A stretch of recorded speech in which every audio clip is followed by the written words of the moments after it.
Olá, querido concurseiro, seja bem-vindo a mais uma aula do Aprova Enem dos concursos.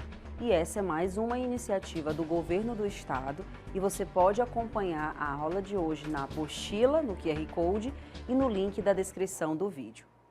No módulo anterior, nós aprendemos sobre a cultura e sobre o resgate e sustentabilidade dela.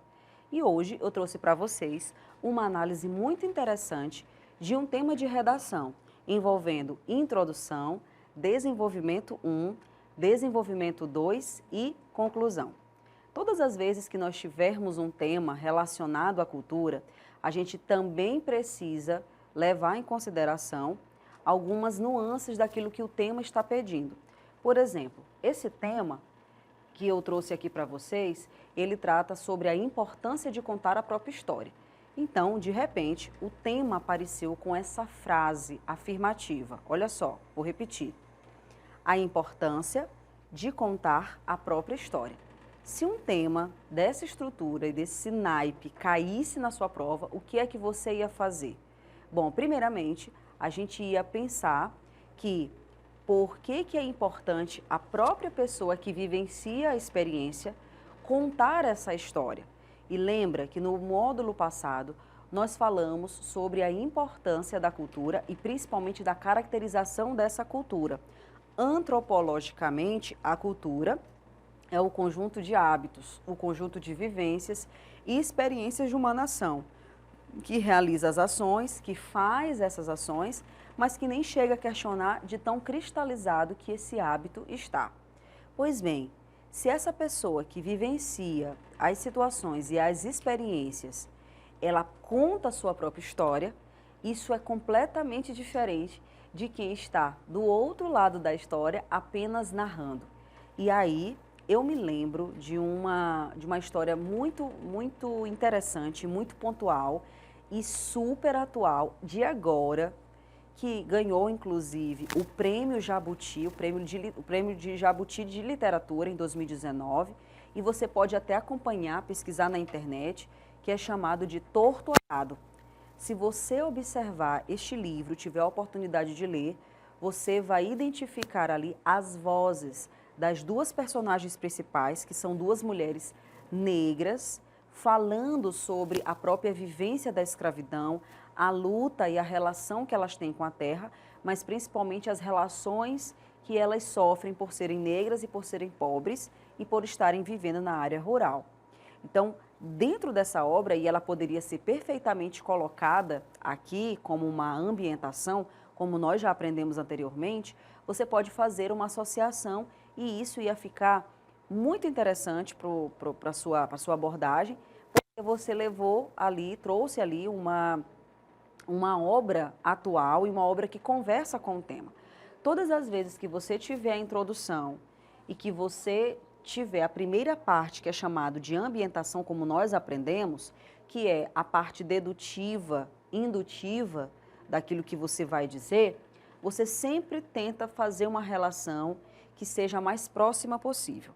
O edital não fala também para a gente a respeito da colocação do título, mas se você ler as orientações no dia da prova e aparecer para você colocar, esse título ele também precisa ser criado mediante a coesão de elementos que você vai colocar em sua redação. A minha sugestão é que você deixe o título por último, que você faça a redação completa e que depois você escolha ali as palavras-chave.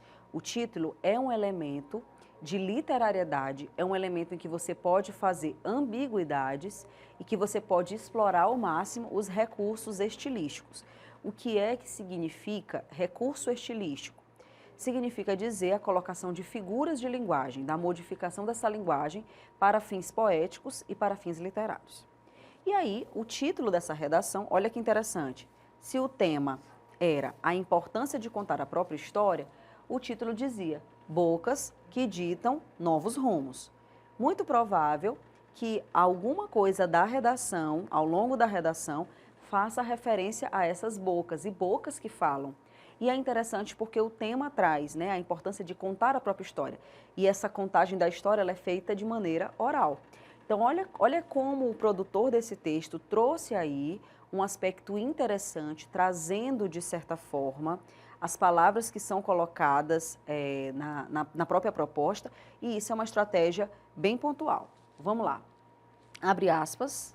Agora eu quero contar as histórias da beira do cais da Bahia. É assim que o autor Jorge Amado inicia a obra Mar Morto, em que revela a visão dos marinheiros e dos mestres de saveiros que ali viviam, e não dos homens da terra. Essa obra de Jorge Amado, uma obra muito importante para a literatura brasileira, conta a história de Guma, e Guma é um personagem que é um marinheiro, aprendeu esse ofício com a sua ancestralidade, e aí a história começa, né, dizendo que agora tudo aquilo que os marinheiros viviam não vão ser contados por jornalistas, não vão ser contados por outras pessoas que não vivenciaram isso. A própria cultura que vai ser dita ali é uma cultura falada por quem vive. Então, esse trecho, olha o que o produtor fez, ele trouxe um trecho disso e ele fez uma ambientação e uma dedução até chegar à tese dele, que é a parte final do parágrafo. E ainda colocou um elemento literário, né? Fez uma associação com uma obra brasileira muito importante para o cânone, para a literatura nacional. E aí, assim, ó, fora da ficção, porém, muitos indivíduos possuíram as suas vivências apagadas por aqueles que se consideravam superiores, o que reverberou, olha essa palavra, reverberar significa refletir, em uma narrativa circunscrita aos grupos hegemônicos, ou seja, se eu, enquanto experienciador, enquanto ser participante da história, não conto a história, então eu vou permitir que qualquer pessoa de fora conte a história do jeito que ela quiser. Por isso que ele está dizendo circunscrita a grupos hegemônicos, a grupos que estão ali no poder, em vez de multifacetada. Então, fora da ficção, porém, muitos indivíduos possuíram as suas vivências apagadas por aqueles que se consideravam superiores, o que reverberou em uma narrativa circunscrita aos grupos hegemônicos, em vez de multifacetada. Nesse sentido, a história, olha como a retomada da temática, do tema da proposta, do recorte, a história deve ser contada pela boca de quem a vive, já é a afirmação do produtor. Pois isso, duas coisas, contribui para a preservação de bens culturais e para dar voz aos silenciados, sendo basilar a análise de dois aspectos. Essa palavra basilar significa sendo importante, sendo base. Eu até oriento você a trocar essa palavra basilar e colocar uma palavra mais objetiva, sendo importante, sendo necessário, né? Fazer a análise desses dois aspectos. Então, o aluno me adianta aqui o que ele vai fazer. No D1, ele vai defender aqui a preservação dos bens culturais e no D2, ou seja, no desenvolvimento 2, ele vai defender a questão de dar voz a esses silenciados. Isso também faz parte da própria contagem da história e da valorização de quem está vivenciando. Vamos agora para o nosso desenvolvimento 1, que a gente chama de D1, e aí a gente começa aqui, claro, com um operador argumentativo de continuidade. Olha como a gente evita colocar em primeira análise, primeiramente, porque a ideia que eu tenho de uma operação argumentativa e de um elemento coesivo aqui é uma ideia de continuidade e não uma ideia de prioridade. Então, eu coloco nesse contexto, fazendo aí uma retomada a um contexto que anteriormente eu já disse, e esse contexto é um contexto da introdução, e aí eu faço a frase de apresentação. Lá na minha tese, eu não disse que isso contribui para a preservação dos bens culturais? Pois bem, eu vou defender isso agora. Olha só. Nesse contexto, a tradição oral permite o resgate de memórias culturais e afetivas. Olha como o produtor do texto falou, se referiu a contar a história pela sua própria boca. Ele utilizou a expressão tradição oral. Usem sinônimos quando você fizer a retomada de um aspecto já dito na tese. Ponto continuando, vamos embora. Essa nuance remete aos saberes, às celebrações e às formas de expressão de um povo, que constituem o significado de patrimônio imaterial da humanidade, o qual, por sua vez, é retroalimentado, olha essa expressão, é retroalimentado pela conservação e passagem geracional dessas dimensões simbólicas. Ou seja, hoje nós contamos com duas classificações culturais muito importantes. o patrimônio cultural e material, aquilo que eu posso, né? Aquilo que eu posso ser, aquilo que eu posso ter na minha tangibilidade, ou seja, que eu posso tocar, que é materializado, mas eu também tenho o patrimônio que é simbólico, que são as manifestações. Então, isso é chamado de patrimônio imaterial. Percebam que aqui a gente tem o processo de justificativa, que vai desde o essa até simbólicas. O aluno, o produtor do texto, nesse caso, justifica por que a tradição oral permite a conservação desses saberes. Porque todos esses saberes são retroalimentados, olha essa palavra utilizada e foi muito pontual, retroalimentado pela conservação e passagem geracional. Ou seja, um avô passou para o pai, que por sua vez passou para o filho, e aí dentro do processo de geração em geração, como a gente vai falando, as tradições são mantidas. Então, por isso que é importante que elas continuem vivas e dinâmicas dentro desse processo. Então, eu fiz aqui justificativa. Eu coloquei um outro operador, percebam que está destacado aí de amarelo, ó, nessa via.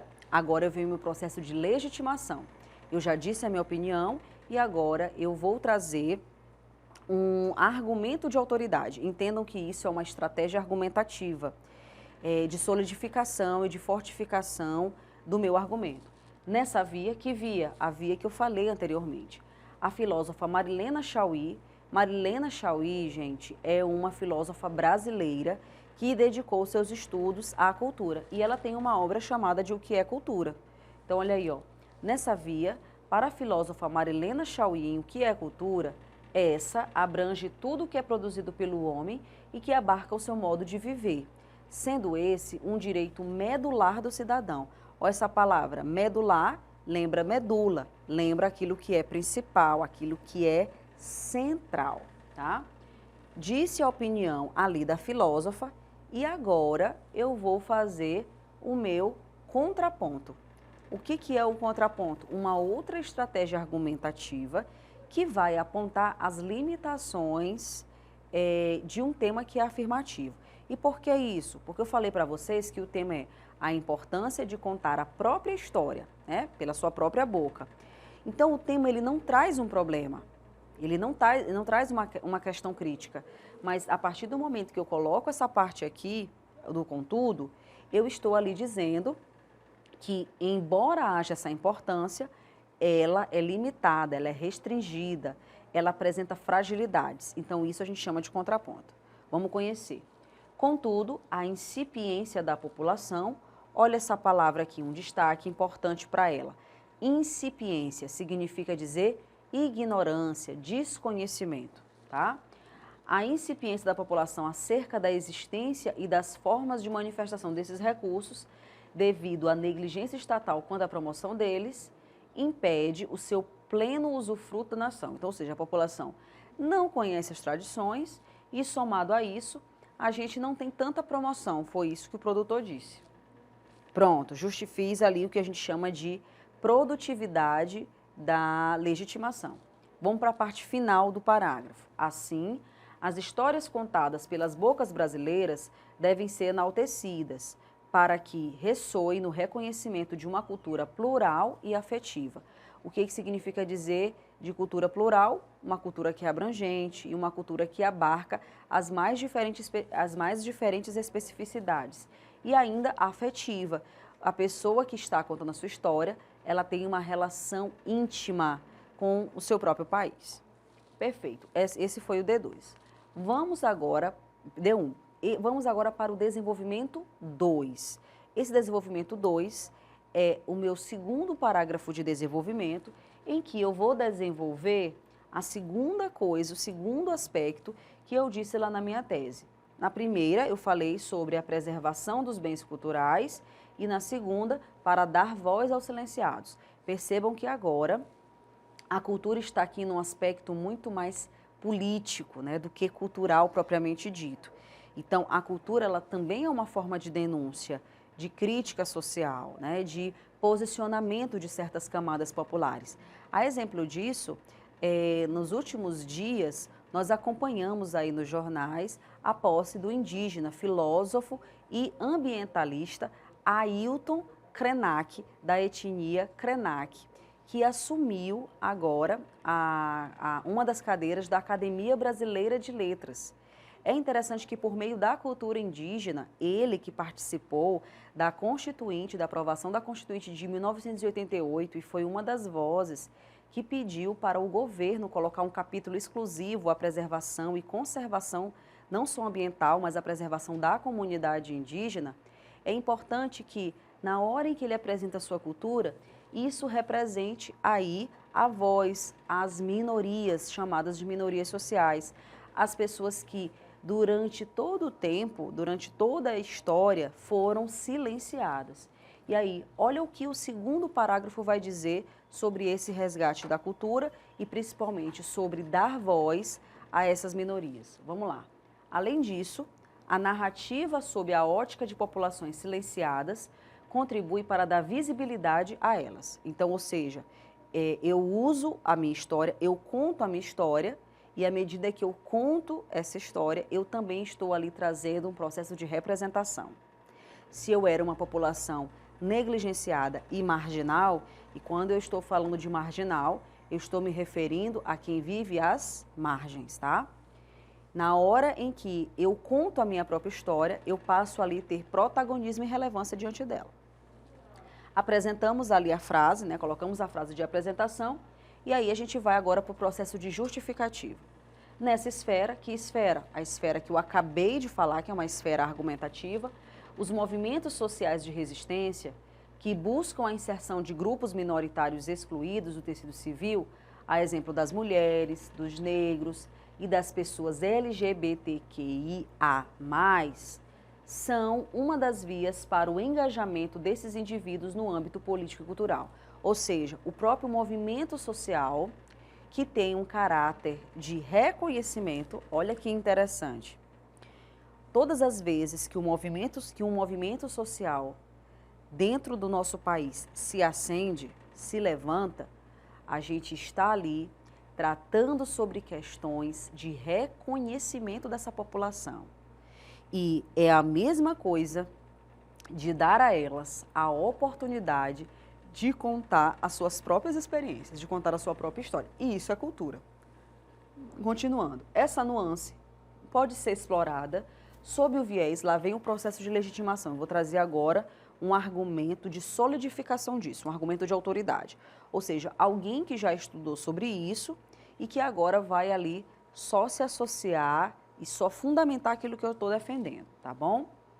Essa nuance pode ser explorada sob o viés do teórico Stuart Hall, na sua concepção de identidade sociológica. Ou seja, eu falei o nome do autor e falei qual é a teoria dele. Ela é formada e transformada em relação aos modos pelos quais sujeitos são representados no mundo que os cerca. Ou seja, ela é definida histórica e não biologicamente. Entretanto, lá vem um contraponto. Se as vozes oprimidas se calam diante do sistema estabelecido, e aqui eu puxo uma intervenção. Se eu digo que as vozes são oprimidas, caberia a esse produtor do texto dizer por que elas foram oprimidas. Então, nós temos hoje o que nós conhecemos por minorias sociais, tá? E por que essas minorias sociais são consideradas minorias? Porque por muito tempo a população preta, as mulheres, idosos, pessoas com deficiência, comunidades tradicionais foram silenciadas. O que foi que aconteceu? Qual foi a ocorrência que permitiu essa opressão e essa invisibilização? Então, o produtor do texto poderia ter colocado aqui, ele não colocou. E aí, por isso que eu coloquei essa interferência aí em cima, tá? Elas não ecoam em mudanças necessárias para o protagonismo delas na história. Então, se as minorias não contam a sua história, essa história vai ser esquecida. E aí uma boa parte, uma relevante parte da cultura também vai ser esquecida. E aí eu coloco por fim a minha frase final com a consequência. Dessa forma, a resistência precisa fazer parte dos capítulos dessa longa jornada humana. Olha que frase impactante que demonstra aí o indício de autoria. É preciso que a história seja contada porque também sofre essa história. E aí, com base nisso, a gente vai para a nossa conclusão. Lá na conclusão, que na sua redação ela não tem um caráter de intervenção, tá? ela tem um caráter de considerações finais. Se você já fez algum trabalho acadêmico, muito provável que você tenha colocado ali as considerações finais do seu trabalho. É a mesma coisa, você vai retomar a sua ideia e você vai finalizar trazendo uma reflexão final. Vamos conhecer isso. Operador argumentativo, portanto, ante o argumentado, claro que eu só vou inferir ou concluir mediante aquilo que eu argumentei. Infere-se que a história deve ser contada pelos seus múltiplos atores sociais, de modo a conceber uma cultura pluriétnica e permitir a valorização da camada minoritária, utilizando os dois aspectos que eu citei, né? Olha, pela ordem, essa hierarquização de ideias também é muito importante. Nesse campo, tanto o primeiro quanto o segundo aspecto, que remetem às mobilizações de resistência simbólica e identitária, respectivamente, precisam ser fortalecidos no corpo social brasileiro, para que a narrativa nacional, olha essa expressão narrativa relacionada à fala oral, à importância de contar a própria história pela sua própria boca, né? Então, para que a narrativa nacional deixe no passado seu caráter limitador, levando para o futuro relatos ricos e diversos de todos os que fazem parte dela. Sempre retomando, olha a reflexão final e a frase final agora.